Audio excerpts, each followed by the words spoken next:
Hello আসসালামু আলাইকুম guys, আশা করি আপনারা সবাই ভালো আছেন। আজকে আমি আপনাদের সাথে আমার একটি কুকিং ব্লগ শেয়ার করব এবং এই কুকিং ব্লগটিতে আমি আপনাদেরকে দেখাবো কিভাবে ঘরোয়াভাবে ঝাল ঝাল চিকেন ফ্রাই বা নাগা উইংসের মতো চিকেন কিভাবে প্রস্তুত করা যায়। শুরুতেই আমি ম্যারিনেট করা চিকেনগুলোকে তেলে একটু ভেজে নিচ্ছি। আমি অতিরিক্ত তেল ব্যবহার করিনি, অল্প তেলেই মুরগিগুলোকে ভালোভাবে ভেজে নিচ্ছি। তারপর আপনারা দেখতে পাচ্ছেন যে আমি এখানে কিছু রসুন নিয়ে নিয়েছি, কারণ এখানে রসুনটা আমি অনেক বেশি ব্যবহার করব। আর মুরগিগুলোকে সুন্দরভাবে ফ্রাই করার জন্য আমি নিয়ে নিয়েছি ভালোভাবে। সবগুলো মুরগি আস্তে আস্তে ডিপ ফ্রাই করব এবং একটু লালচে বাদামি টাইপের রং করব। দেখতে থাকুন, মুরগির কালারগুলো কিন্তু খুব সুন্দর লাগছে, তাই না?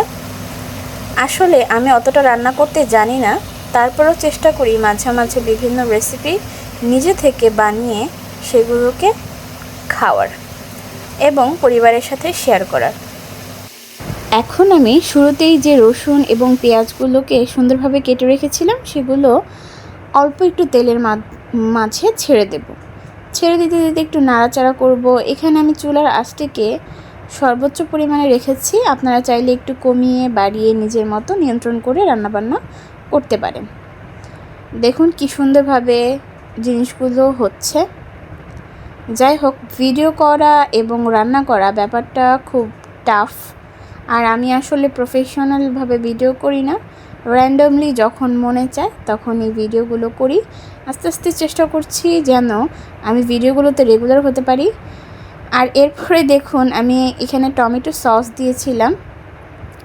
এই সস দেওয়ার পরে এই রান্নাটা আরও বেশি চমৎকার হয়ে উঠেছে।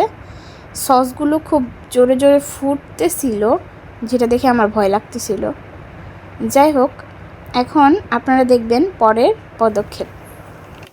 এরপর আমি রান্নাটিকে আরও স্বাদযুক্ত করার জন্য এখানে কিছু গুঁড়া দুধ অ্যাড করেছি। আপনারা চাইলে এটা স্কিপ করতে পারেন, তবে এটা অ্যাড করলে একটা সুন্দর ফ্লেভার আসে, যেটা খেতে অনেক ভালো লাগে।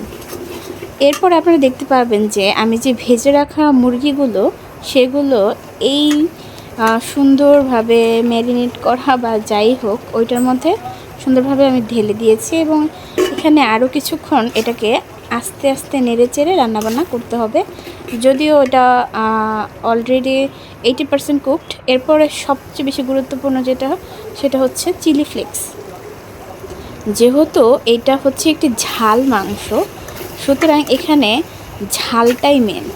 আসলে যারা অনেক বেশি ঝাল খায় আমার মতো বা আমার ফ্রেন্ডদের মতো, তারা আসলে এই রেসিপিটা অনেক বেশি পছন্দ করবে। এখানে আমরা এই ঝাল ফ্রাইটার সাথে রুটি খাবো। দেখুন কি চমৎকার হয়েছে লাস্টের প্রেজেন্টেশনটা।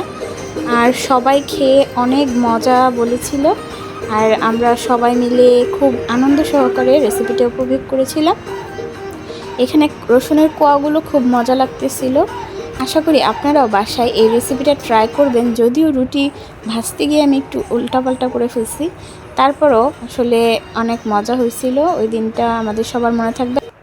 আল্লাহ হাফেজ। আশা করি ভিডিওটি ভালো লেগেছে। ভালো লাগলে সাবস্ক্রাইব। টাটা।